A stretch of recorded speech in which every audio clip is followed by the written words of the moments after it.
Muy buenas noches, mis amados hermanos, que la bendición del Señor sea con cada uno de ustedes. Una vez más, estamos en la continuación de los estudios bíblicos a través del libro de Apocalipsis. Presento las disculpas respectivas. La semana pasada no pudimos compartirlo. Estábamos en una actividad con un grupo misionero que vino de Tennessee y estuvimos en el caserío La Palmita predicando la palabra de Dios. Pero el día de hoy ya estamos, y gracias a Dios que nos permite nuevamente llegar hasta ustedes y poder llevarles el estudio de la palabra de Dios en este interesante libro de la Biblia. Vamos a orar para ponernos en las manos del Señor y de esta manera pedir su dirección para este estudio. Padre, te damos muchas gracias, reconociendo en ti un Padre bueno, un Dios lleno de misericordia, a pesar de estar siempre tratando con un mundo caído, un mundo que está lleno de pecado, lleno de personas que te ofenden, que se ponen en contra de lo que tú estableces en tu palabra. Pero tú tienes misericordia, porque muchos de nosotros también estuvimos un día en ese mundo. Correctamente es mejor decir todos, aquellos que ya conocemos a Cristo como nuestro Señor y Salvador, que ya estamos en tu reino, Señor. Un día en el pasado no lo estuvimos y tú tuviste nuestra misericordia para con nosotros. Pedimos lo mismo para otros, Padre, y ahora queremos pedirte en el nombre de Cristo que a través de este estudio tú nos guíes y por tu palabra nos muestres la grandeza de tu amor y la disposición de llevar tu gracia a todo aquel que con un corazón humillado se ponga cuentas contigo a través de la fe en Cristo Jesús. Gracias, Padre, y en el nombre de tu amado Jesucristo oramos. Amén. Muy bien, estamos acá en el capítulo 20. Hoy vamos a ver un pasaje bastante corto, pero muy importante en el cumplimiento de las Escrituras, en el cumplimiento de la palabra de Dios. Y lo encontramos Apocalipsis 20 del 11 al 15. En sí es uno de los temas más conocidos en la Biblia, uno de los temas también más mencionados en la iglesia, y es el juicio ante el gran trono blanco, así denominado en la mayoría de Biblias, pero también conocido de una manera más común como el juicio final. Estaremos viendo acerca del juicio final acá en el libro de Apocalipsis. Y quiero comenzar leyendo el versículo 11, y dice: y vi un gran trono blanco, y al que estaba sentado en él, delante del cual huyeron la tierra y el cielo, y ningún lugar se encontró para ellos. Desde ya encontramos en este versículo 11 lo que se describe como una escena de lo que va a venir. Es un juicio. Hay un trono. El trono, dice, es un trono blanco. Significa pureza, significa justicia, pero justicia de Dios, justicia perfecta, no como las que conocemos en este mundo. Significa también equidad. Dios es un Dios que es soberano, pero también juzga conforme a lo que Él ha establecido en su palabra. También indica este trono blanco como pureza, de tal manera que no habrá juicio injusto, sino que será juzgado por aquel que es perfecto, que es santo y que es justo. Un gran trono blanco. Y dice: y al que estaba sentado en él. Aquí aparece ya Jesucristo, el Hijo de Dios. Él es a quien Dios ha asignado y a quien le ha dado todo juicio. Yo quiero que me acompañen a leer en Juan 5:22 para ir viendo algunos versículos que van a ayudarnos a entender quién es el que se sienta en este trono. Juan 5:22 dice: porque el Padre a nadie juzga, sino que todo el juicio dio al Hijo. El Padre a nadie juzga, todo juicio dio al Hijo. Todo juicio está basado en el Hijo de Dios. Y mire, qué interesante esto, porque si usted le pregunta a la gente, un gran número de gente cree en Dios, pero cuando se le pregunta de creer en Jesucristo, ahí empiezan ya las situaciones más complicadas. El problema de mucha gente, aún llamada cristiana, es con el concepto que tengan acerca del Hijo de Dios, acerca de Jesucristo. Recuerde, en el Evangelio según San Mateo capítulo 16, Jesús y sus discípulos están en Cesarea de Filipo. Y Jesús hace esa pregunta: ¿quién dice la gente que soy? La respuesta de sus discípulos fueron: bueno, algunos dicen que eres Juan el Bautista, Elías, Jeremías o algún profeta. Los nombres que daban acerca de Cristo, de quién podría ser Cristo, eran de personajes muy importantes en la historia bíblica. Sin embargo, aunque la respuesta era acerca de buenas personas, no era una respuesta correcta. Ahora Jesús hace otra pregunta y se vuelve y le dice a sus discípulos: bueno, ¿y ustedes quién dicen que soy yo? Porque en Cristo Jesús está basado todo el juicio de Dios, el concepto que tengamos de Él, la relación que tengamos de Él, la entrega que tengamos a Él, la fe que tengamos en Él. A Él Dios le ha dado, dice, todo juicio. Vean lo que dice Hechos 10:42. En el libro de Hechos, capítulo 10 y versículo 42, dice así: y nos mandó que predicásemos al pueblo y testificásemos que Él es el que Dios ha puesto por juez de vivos y muertos. O sea, Jesús juzga en vida y juzgará también a los muertos. En el contexto que vamos a dar del pasaje de Apocalipsis 20, el 11 al 15, es el juicio de los muertos, ¿no? Personas muertas sin Cristo, pero también en vida. Él es el quien juzga. Hay muchos que hoy están peleando derechos y emiten sus opiniones en cuanto a lo que ellos consideran justo o no. Bueno, a quien tenemos que preguntarle qué es justo y qué no es justo es a Cristo. Pero Cristo ya no está, pero para eso dejó su palabra. ¿Dónde podemos nosotros emitir un juicio correcto sobre lo que es justo y lo que es injusto? Es en la bendita palabra de Dios. Ahí es donde Dios ya ha hablado, ahí es donde Dios nos ha dejado su testimonio y donde encontramos la verdad de Dios para determinar lo que es justo y lo que no es justo. Porque Dios es el único juez verdadero, el único juez perfecto. Entonces Cristo está sentado en el trono. Y miren lo que sucede. Dice: y delante del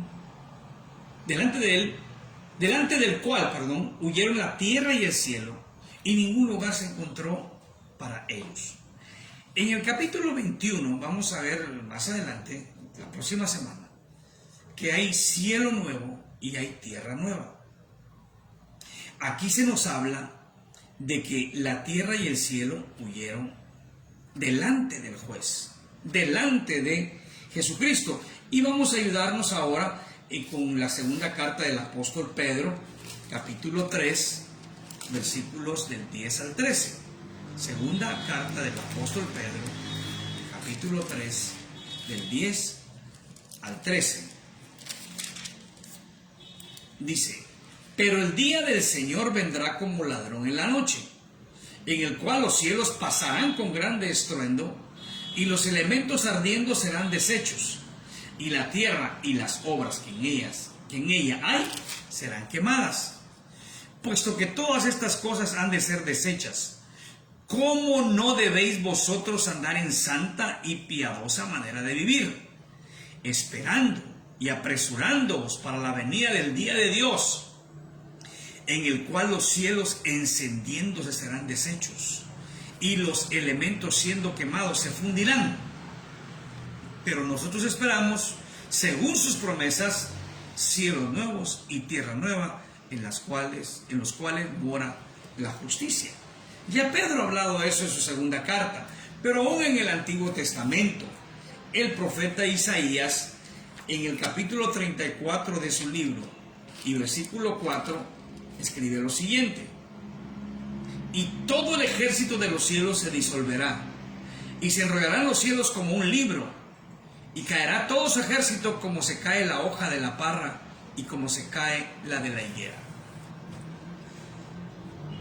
Estos pasajes que hemos visto son pasajes que dan testimonio de lo que dice aquí la parte final del capítulo 20 y versículo 11 de Apocalipsis. La tierra como la conocemos actualmente y el cielo como lo conocemos actualmente van a ser consumidos, quemados por fuego. Cuando habla acá no se halló lugar delante de ellos, es que huyeron de la santa presencia de Cristo. Ahora nos preguntaremos, ¿pero por qué esto? Bueno, recuerden, la tierra está corrompida por el pecado. La tierra, el hombre la ha corrompido con sus acciones. Los cielos mismos, por el gobierno de Satanás, que es el príncipe de los aires, así lo describe la Biblia, como el príncipe de los aires, operan muchas maldades. Y nada inmundo puede estar en la presencia del Señor en esa etapa final. Nada inmundo. Por lo tanto, todo esto que vemos en la actualidad será deshecho. Será pasto de fuego, será quemado, desaparecerá. Pero Dios hará un cielo nuevo y una tierra nueva, en donde va a morar la justicia, la santidad, la perfección, y eso ya no se va a contaminar, eso ya no se va a corromper, porque ya no habrá pecado que toque esa nueva creación de Dios. Entonces aquí tenemos la escena del trono, el que está sentado en el trono, los cielos, la tierra desaparecen, huyen de su presencia, porque no puede haber pecado delante de Dios. Pero ahora dice, verso 12, y vi a los muertos, grandes y pequeños, de pie ante Dios, y los libros fueron abiertos, y otro libro fue abierto, el cual es el libro de la vida. Y fueron juzgados los muertos por las cosas que estaban escritas en los libros, según sus obras. Aquí ya viene este versículo, que es un versículo, yo diría bastante trágico, porque aquí viene el juicio de las personas que han muerto sin Cristo, los que rechazaron el evangelio de Jesucristo, aquellos que despreciaron el amor, la gracia y la bondad de Dios. Dice que la expresión muertos, y vi a los muertos grandes y pequeños. Bueno, aquí se refiere a que no habrá quien escape del juicio de Dios. Se refiere a personas que fueron muy importantes en este mundo y personas que pasaron como que si no hubieran existido, desconocidos, insignificantes, grandes y pequeños. Esto es bien importante. ¿Por qué? Porque nadie va a escapar del juicio de Dios. En el verso 13 vamos a ver algo también que va a confirmar todo esto. Pero en este verso 12 dice que los muertos grandes y pequeños. Ahora, la palabra muerto también tiene un significado especial. Y usted me acompaña, leamos en el libro de Efesios, en su capítulo 2 y el versículo 1. Dice, y Él os dio vida a vosotros cuando estabais muertos en vuestros delitos y pecados. Miren, todo ser humano sin Cristo está muerto. Para tener la vida y la vida eterna, se tiene que recibir, y quien la da es Cristo. Pero el que rechaza a Cristo, el que cierra su corazón al mensaje del Evangelio, sigue muerto para Dios. Está muerto en sus delitos y pecados. No solamente está hablando aquí de los muertos físicamente, pero también de aquellos que están muertos delante de Dios porque nunca recibieron la vida que Cristo les ofreció. Porque rechazaron a aquel que es el camino y la verdad y la vida, y el único por quien podemos llegar al Padre. Rechazaron a aquel que dijo, yo soy la vida. Rechazaron a aquel que dijo, he venido a daros vida y vida en abundancia, y por lo tanto permanecieron muertos en sus delitos y pecados. De eso está hablando acá. Vi a los muertos, grandes y pequeños, y dice, y de pie ante Dios. Esta es una figura muy conocida en los juicios que conocemos en la actualidad en nuestros sistemas jurídicos. Cuando se va a dictar sentencia a una persona, se le pone de pie para que la escuche.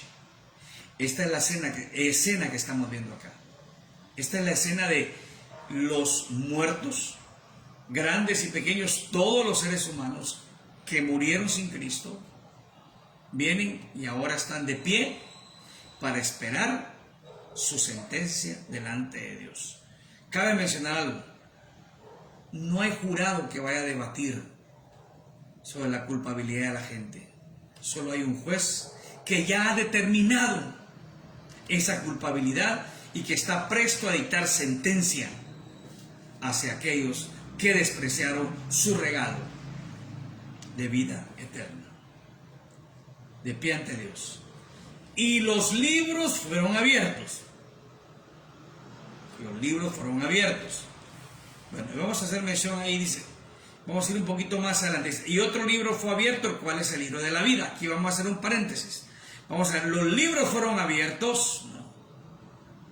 Y dice, y fueron juzgados los muertos por las cosas que estaban escritas en los libros según sus obras. O sea, vamos a hacer un paréntesis del libro de la vida para leer de corrido lo que dice, fueron abiertos, y los libros fueron abiertos, y fueron juzgados los muertos por las cosas que estaban escritas en los libros según sus obras. El juicio se hará dependiendo de las obras de los hombres. Pero recordemos, quienes están siendo juzgados aquí son aquellos que rechazaron a Cristo. Y todo aquel que rechaza a Cristo es juzgado de acuerdo a sus obras. Alguien dirá, pero de repente pues alguien tiene buenas obras. Y si los libros se van a abrir y van a ver toda esa cantidad de buenas obras, entonces esa persona pues de repente es salvo. Déjeme llevarle nuevamente a Efesios y nuevamente al capítulo 2 y en el versículo 8 al 9 y 9 dice, porque por gracia sois salvos por medio de la fe, y esto no es de vosotros, pues es don de Dios, no por obras, para que nadie se gloríe. En el libro del profeta Isaías se dice que para Dios nuestras mejores obras son como trapos de inmundicia. Ninguno puede ser salvo por las obras. Las obras, de hecho, condenan. Para que alguien pudiera ser salvo por las obras, tiene que vivir una vida perfecta desde que nace hasta que muere. Y el único que vivió una vida perfecta desde que nació hasta que murió fue nuestro Señor y Salvador Jesucristo. Dice la Biblia en Romanos 3:23, por cuanto todos pecaron y están destituidos de la gloria de Dios. Y la palabra todos es todos. Abarca hombres, abarca mujeres, abarca grandes, abarca pequeños, abarca niños, todos. muertos en delitos y pecados. Todos. Porque no hay bueno ni siquiera solamente uno. No hay ni uno bueno. Solo Cristo es el único bueno. Por eso fue también que Cristo al joven rico le pregunta, cuando el joven rico se acerca y le dice, maestro bueno. Y Jesús le dice, bueno, ¿por qué me llamas bueno? Solo hay uno bueno, que es Dios. Ahora, Jesús no estaba diciendo que Él no es Dios. Él lo estaba confrontando. Él estaba diciendo, me miras a mí, que soy bueno, así como bueno es don Pedrito, don Juanito, don Luisito, don Roderiquito, todos los buenos que se catalogan como buenas personas. Me miran así como un bueno. Yo no soy esa clase de bueno. El único bueno es Dios. Está hablando de perfección. Porque los seres humanos podemos hacer cosas buenas. Los hombres podemos hacer cosas buenas.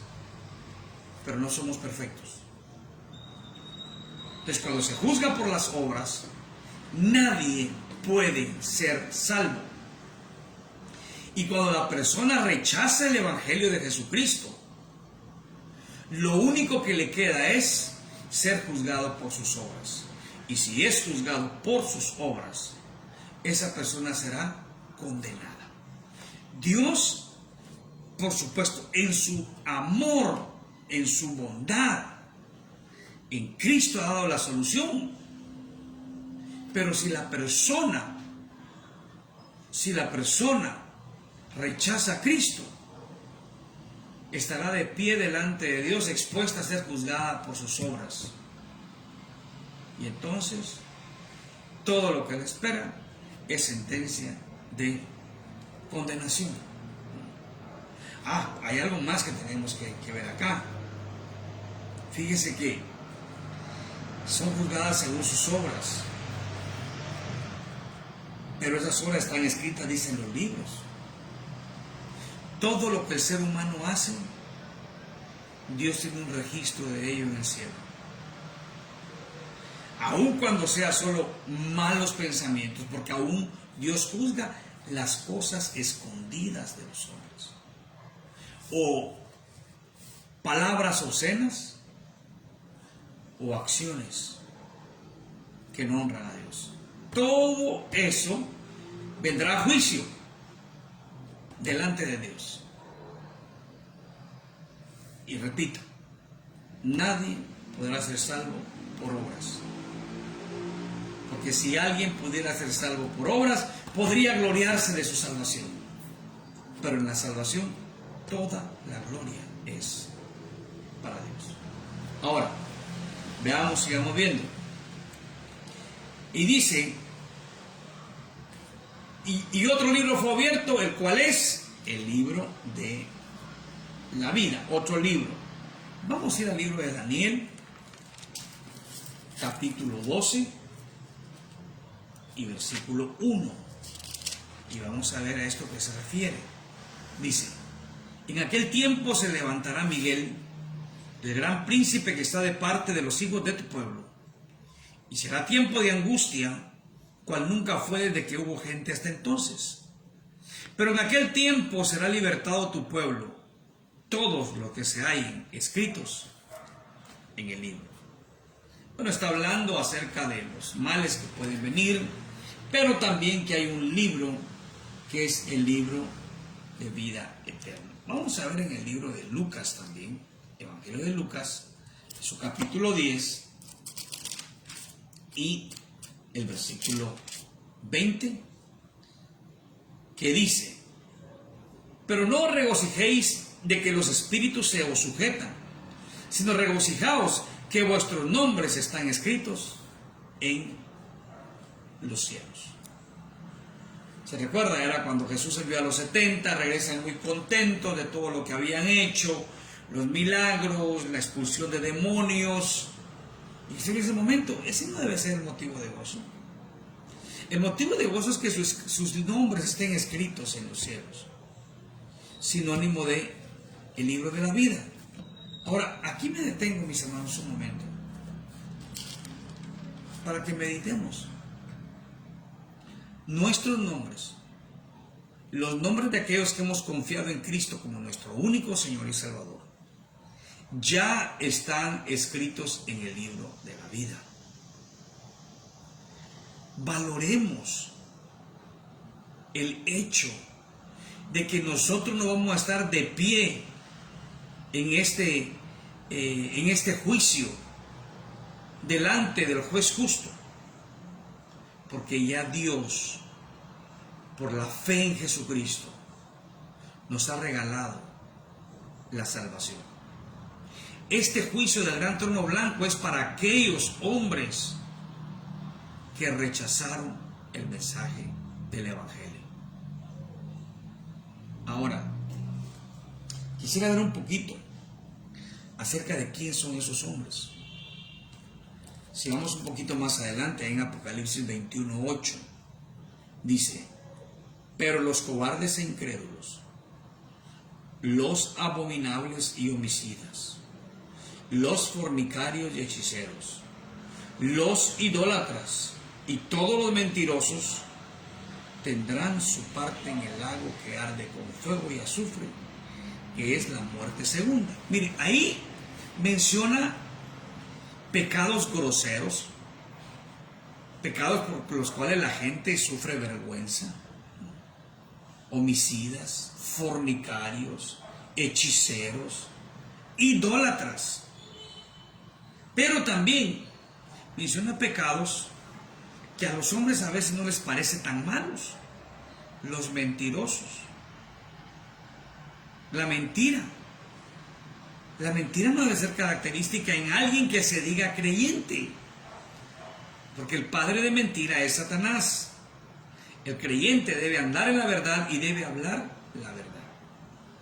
También dice los cobardes e incrédulos, los que no creen en Dios. Y hay algo más que describe a ese tipo de personas en Salmo 9:17. Allá en el Antiguo Testamento, Salmo 9:17 dice así: los malos serán trasladados al Seol, todas las gentes que se olvidan de Dios. La palabra olvidarse de Dios puede tener distintas connotaciones, distintas aplicaciones. Pueden ser aquellas personas que, habiendo conocido a Dios, se alejan de Dios, se olvidan de Dios. O a aquellos que, aun creyéndose creyentes, no toman en cuenta a Dios en sus hechos. Se están engañando a ellos mismos. Podría decir que no son verdaderos creyentes, porque un verdadero creyente toma en cuenta a Dios en todo lo que hace en la vida, consulta con Dios, pide dirección a Dios, obedece a Dios.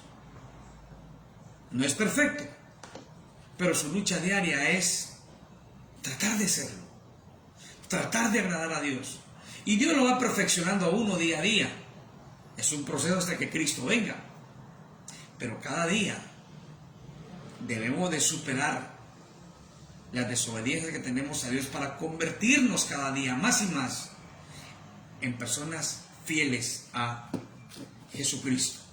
Entonces, esas personas que son juzgadas según sus obras, esas personas seguramente van a la condenación eterna. Ahora, veamos verso 13.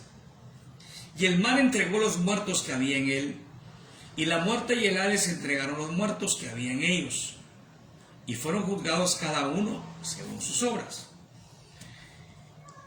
El verso 13 nuevamente hace énfasis en que todos serán juzgados, no importa la clase de muerte que la gente experimenta. Aquí habla que el mismo mar, que por cierto, muchas personas han muerto ahogadas en el mar, algunos ni siquiera han aparecido sus cadáveres, pero el mar va a entregar a todos. No habrá nadie que no comparezca delante del juez justo, que es Jesucristo. La muerte y el Hades, este es un sinónimo, muerte y Hades es lo mismo. Ellos van a entregar a las personas. El punto aquí es: toda persona debe comparecer ante Cristo. Toda persona debe comparecer ante Cristo. Y esto, solo pensar en ese juicio a futuro, debe de hacernos a nosotros meditar, y más aquel que aún no ha creído, y reconocer su error, reconocer su pecado, arrepentirse de corazón y vivir para Dios, pedirle a Dios de corazón que lo cambie, y Dios hará la obra en él, porque no habrá uno solo que pueda escaparse del juicio de Dios. Ahora, estamos hablando de que eso viene a futuro. Hoy hay tiempo, hoy hay oportunidad. Cuando ese tiempo llegue, ya nada podrá hacerse. Entonces todo mundo habrá de comparecer delante de Dios. No habrá uno solo que escape al juicio de Cristo. Verso 14. Y la muerte y el Hades fueron lanzados al lago de fuego. Esta es la muerte segunda. De vuelta decíamos que la muerte y el Hades son sinónimos. La muerte son sinónimos. Ahora, será destruida la misma muerte. ¿Por qué? Bueno, cuando el Señor haga cielo nuevo y tierra nueva, ya no habrá muerte. Ya no existirá esa muerte. ¿Por qué? Porque tendremos vida eterna con Dios. Pero ese enemigo del hombre que entró por causa del pecado, también será destruido. Ese enemigo que causó tanto dolor, tanta angustia, tanta tristeza, también será destruido. ¿Por qué? Porque en el cielo nuevo, tierra nueva, ya no habrá tristeza, ya no habrá llanto, ya no habrá dolor. Todo va a ser gozo delante de la presencia del Señor. La muerte y el Hades fueron lanzados al lago de fuego. Ahora miren, la muerte, el sepulcro, es temporal. Algunos dicen que cuando uno llega al cementerio y su cuerpo es dejado en un nicho o enterrado, dicen que es su última morada. No, es temporal. Todos tendrán que resucitar y comparecer ante Cristo. El sepulcro es temporal. El mismo infierno es un lugar provisional, es un lugar temporal, a donde las personas van esperando que llegue el tiempo que estamos hablando esta noche del juicio final. Pero fíjese bien, no es algo que vaya a permanecer para siempre. Lo que es para siempre es el lago de fuego. Eso es eterno. Eso es para siempre. Veamos lo que dice Mateo 25:30.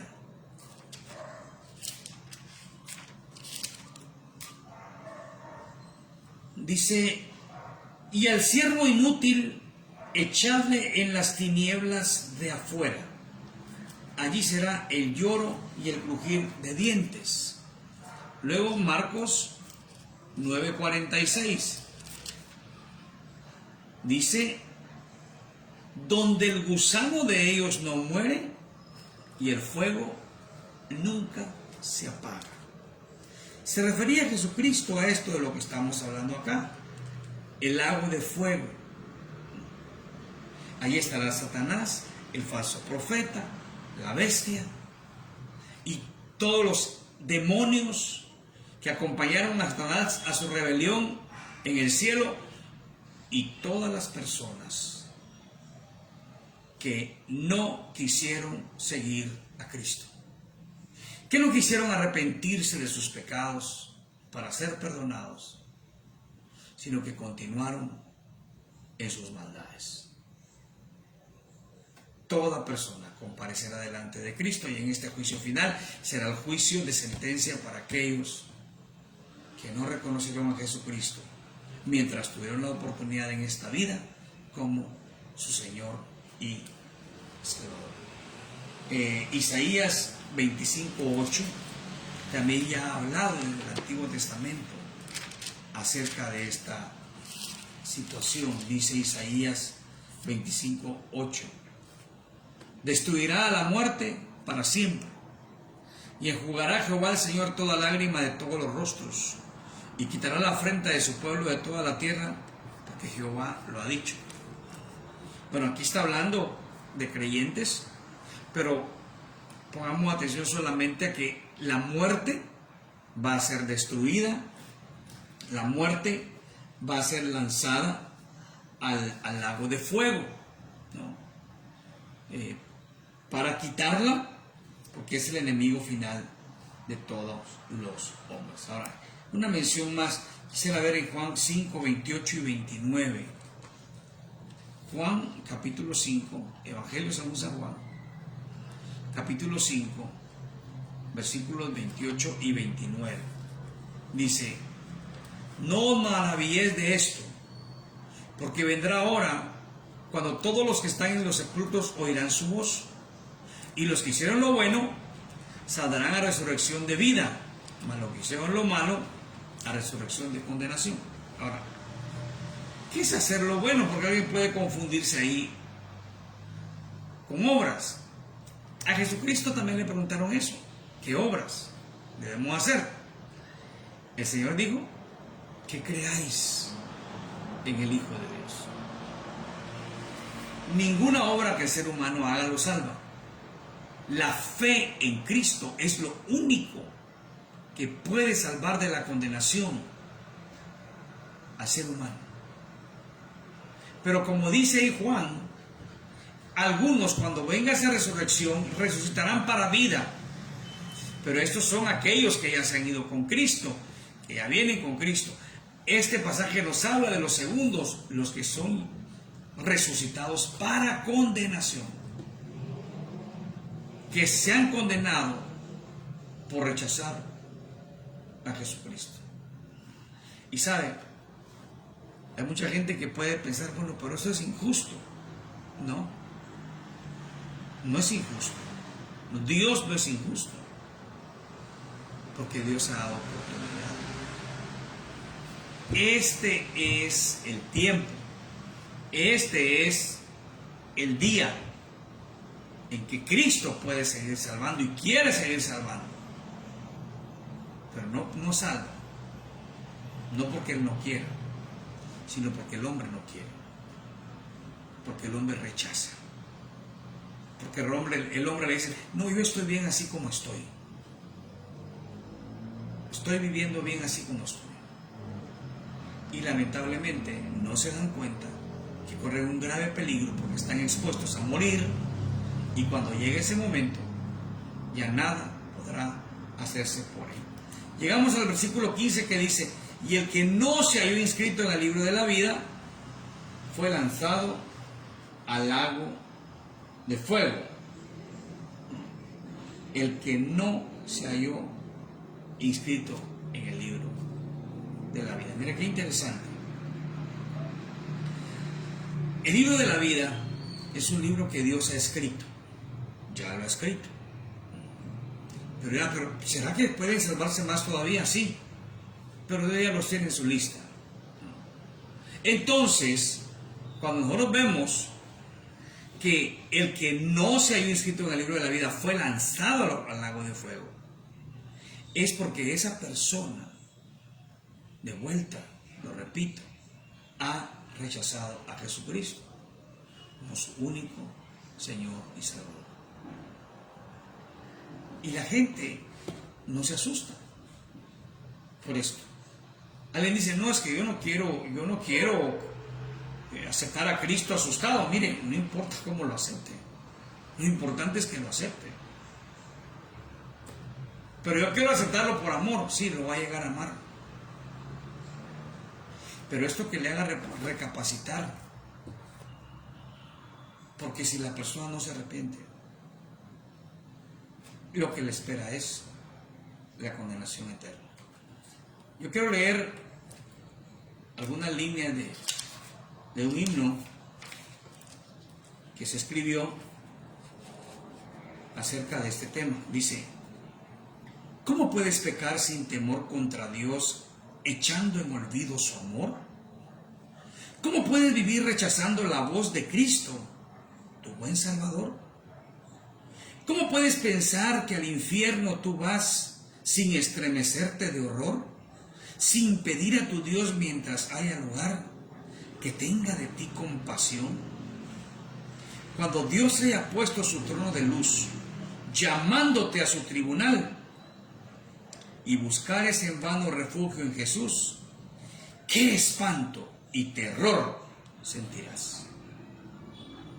Líneas escritas por personas que, conociendo la palabra de Dios, hacían un llamado al pecador para que se arrepintiera, para que tomara en cuenta el riesgo que se corre por rechazar a Cristo mientras vive, sabiendo que cuando muera ya nada puede hacer.